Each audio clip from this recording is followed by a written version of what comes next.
What's going on, y'all? KM Best here. Gorr the God Butcher just dropped in Marvel Snap. Let's take a look at the best ways to use this gigantic new card. Gorr is a 6-1 with an ongoing ability that gives him +2 power for each on-reveal card in play. Now, this counts both yours and your opponent's cards, which means day one Gorr, since so many people are playing him, has a similar effect to when we had day one Loki and the Collector, where the mirrors make him feel much larger than he is all of the time. That's not to say he's not very large. This card is quite beefy. It's almost like if they had released Current Blob or so. That's how big this guy tends to be. He tends to be in the 13, 15, 17 range a lot of the time. That seems to be where he's fitting in. And depending on where he falls in that range over a longer period of time is going to be like the thing that makes him or breaks him, in my humble opinion. When you look at previous cards that were basically just 6 prohibitively big win the lane, many of them, such as Red Hulk and Alioth, released into different sort of metagames where there were more cards that allowed 6 win the game to matter more. Even Red Hulk was at his best when you could win other lanes before turn 6. And when you go far back enough to hit High Evolutionary Hulk, well, he was at his best when you had old Spider-Man locking up lanes before turn 6. The best thing to do with a guy this size is to do like Professor X type stuff, because once you have one lane one, well, he's going to be big enough to win the other. The issue is there's not good enough versions of any of that anymore. We don't have old Spider-Man. We don't have old Professor X. We don't have old Storm even.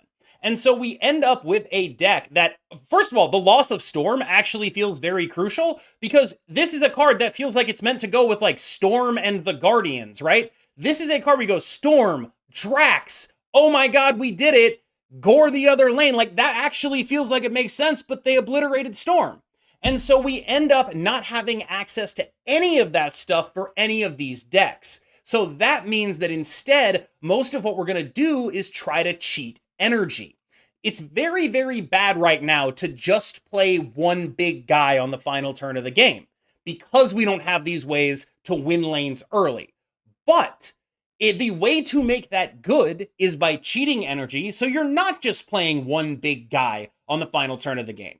And that cheating energy tends to take the form of cards like Anti-Venom, Wiccan, Mr. Negative, whatever it is to allow you to spread power and not just be predictably one big guy. It's difficult to live if that's all you're doing. And Gorr is that. But when you cheat him on energy, he has some incredible potential. We're going to start with Gorr in Mr. Negative. I got this list from Splat, who is a prolific weird combo deck player, and what I like about this deck is that it has a lot of different ways to win.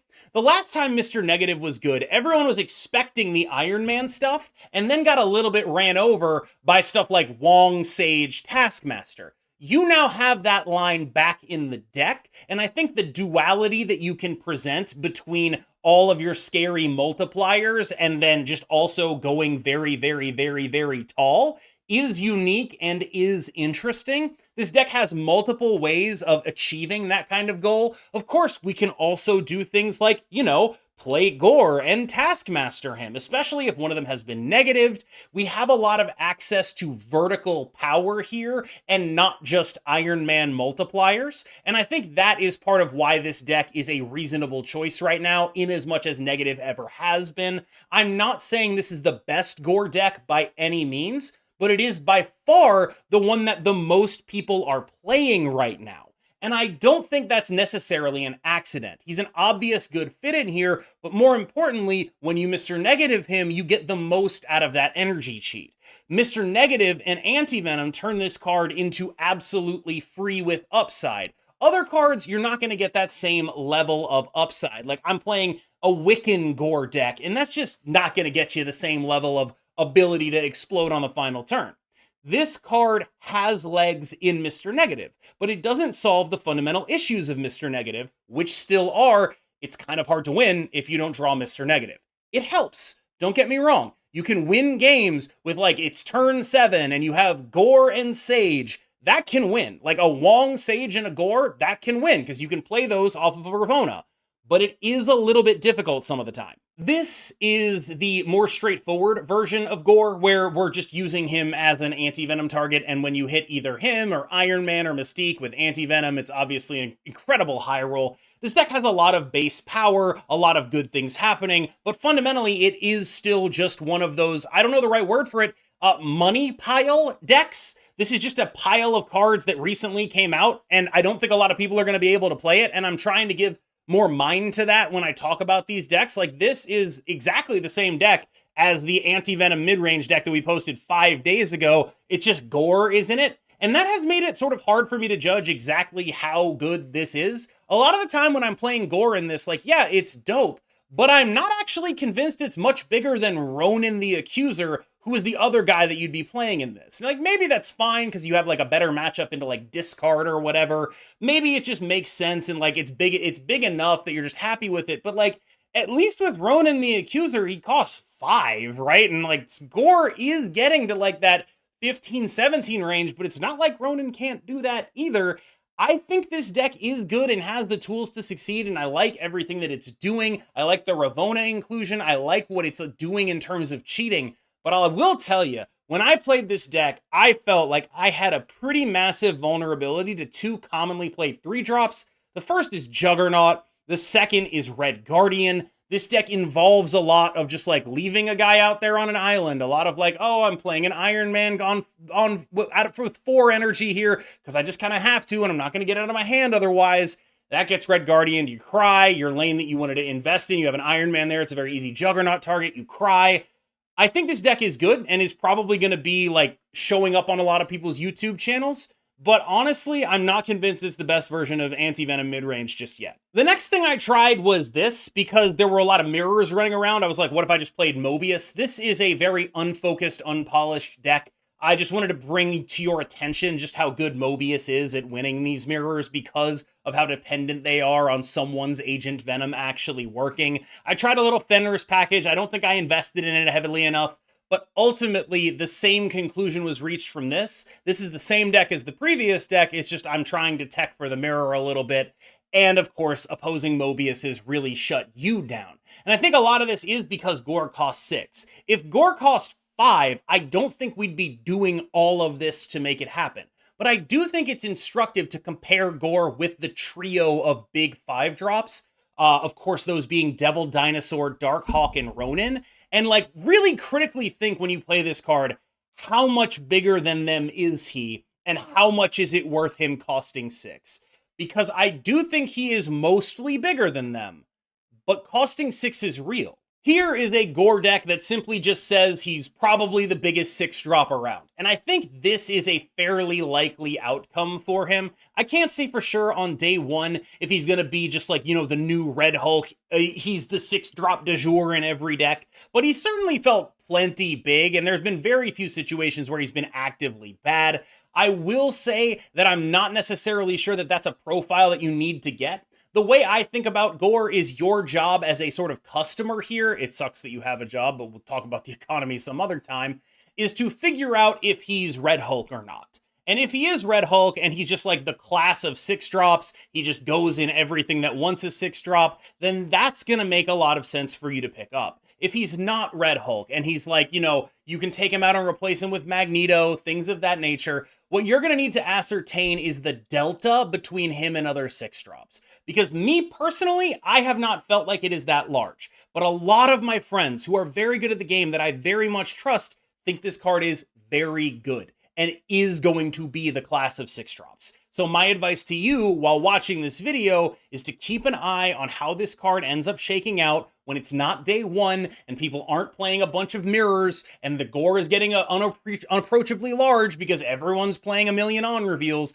Keep an eye on what it looks like on a normal day and then make your decision about Gorr. As far as the deck goes, Wiccan is the sort of worst energy cheating plan that we have in as much as energy cheating plans go. Like, if you pull off a Mr. Negative, that's better for Gorr, obviously. If you pull off the anti-venom onto Gorr, that's better for Gorr. But what Wiccan is consistently allowing you to output points in multiple lanes while also having 6-drops in your deck. Wiccan has been a safe and powerful shell for basically every good 6-drop, and I think this is the deck you're gonna want to keep an eye on, as we talked about, because if this is the class of 6-drops, it'll end up showing up in this deck, because this deck wants the class of 6-drops. Wiccan is one of the best decks in the game at consistently supporting 6-drops. Obviously, that extra energy is good, but the main weakness of 6-drops is you can only play one on turn 6, and you can only put it in one place. And Wiccan alleviates that by allowing you to put cards elsewhere while also playing a 6-drop, which is why he has been such an incredibly important part of these lists for this long time. This might be the copest out in the history of cop-outs, but I am fairly sure that Gorr is at least a reasonable choice in Thanos Aurashem, and he could be a reasonable choice in normal Thanos too. There might be a way to get like a package into normal Thanos, especially with Ravonna. In Thanos-shem, you're just playing him because you think he's going to be bigger than Blob, and that is actually a little bit of a fraught situation. But what he does bring that Blob does not bring is this card does not die to Shadow King. And I think that if they end up both being the same size, you are probably going to prefer the one that does not get ruthlessly obliterated by a card that costs 2. Yes, of course, it's still going to get Shang-Chi'd. That's how things go. But removing your weakness to both of them, not really tenable. Removing your weakness to one of them, that does matter. So if this card ends up being bigger than Blob on a regular basis, which it's almost impossible to test because there's 33 cards in this deck, but it seems plausible that that will happen a decent amount of the time, then suddenly it becomes a very good elite 6-drop as an upgrade over Blob in decks like this. The question is how often that'll happen. I worry it won't happen at all in normal Aurashem. Normal Aurashem doesn't have the Thanos stones in it, and I think the Thanos stones are what make this a little bit more of an appealing choice to make, because you are able to get those stones on the board, discount your Mockingbird, grow your Gorr, and again, this is a deck that uses its extra energy to play multiple cards, which makes it a good shell for 6-drops. Last up, decks-wise, if any of you want to look at this and think about what should have been if we had Old Storm, but my friend put together an absolute trash pile of a deck that I highly do not recommend, but I always like putting a thing on this tier list, not tier list, like the day one decks, just to show you something that's just like very out of the norm. I did lose to him playing this, my bad, I guess, but I will also say that what I genuinely feel is that this card missing out on Storm and the Guardians is actually devastating. This card wants exactly Storm to exist, and the Guardians as these on-reveal cards. I can't help but look at this deck and think about what a missed opportunity this was. This could have been the time to make Storm and the Guardians an actual real deck. That could have happened. I genuinely believe that. If you're playing Storm and all Guardians and this, you will probably actually win if only Storm cost 3 again. And that is something that was taken from us ruthlessly and unjustly. I'm not saying that they should undo it, because I do think that it's possible that this kind of deck, if it was good, would feel absolutely terrible to play against. I get it. But it does feel like a potential missed opportunity at a moment when people are complaining about the cost of the game to release a card that could have been so good in like a Pool 2 staple, and then just isn't, because that card got obliterated to make room for a Series 5 card. All right, y'all. Thank you so much for checking out the video. As always, I have been KM Best. Please remember to like and subscribe if you enjoyed what you just saw. This deck rundown is an interesting thing that I enjoy doing, and I really hope you enjoy looking at it as well. Let's talk a little bit before we go about Gorr and how you should approach purchasing him. I realize some people only click on here and like see the timestamp and they're like, all right, let's get to the verdict about Gorr. My take on Gorr is that he is obviously good when you can cheat energy, and there are several energy cheating shells that are very good right now. Anti-Venom and Wiccan chief among them. What you're going to want to do with this card is wait to figure out if he makes himself a permanent presence in these lists. Check out his numbers on Untapped versus the numbers of the same list with something like Magneto in it, especially in the case of Wiccan, because a lot of these cards are cards that there are sort of budget replacements for when I see a Gorr, Gorr is just sort of prohibitively large. And what you're looking for with a card that is prohibitively large is for it to just be the flat best points 6-drop. And I think you're going to need to look for that to happen, because if it's not happening, I'm not sure this guy is going to make it outside of the homes that he's in. So keep an eye on Wiccan decks especially. Keep an eye on anti-venom decks and see if they stick with him or start going back to other cards. And keep an eye, I do think for sure he's going to make himself stay in Mr. Negative decks. But if he starts leaving Mr. Negative decks, I don't know where he's supposed to be. So overall, I think this card has a lot of potential, but it's hard to judge long term based on day one because of how many people are playing this card and have filled their decks up with on reveals. In that situation, he is much, much larger than in the situation where that isn't happening, which makes him feel very strong right now, but I'm not 100% confident that that will continue to carry over. Hence my advice to hold off and just see if he ends up cementing himself in that role. That is going to be the thing you're going to want to look for. When this card starts hitting like, all right, Red Hulk, instead of Red Hulk, we're going to play this. That's the canary in the coal mine, okay? That's what you're going to be wanting to watch for on Untapped, on Twitter, wherever it is that you guys follow Marvel Snap. Keep your eyes open for that. As always, I've been KM Best. You've been phenomenal, and I'll see you in the next one.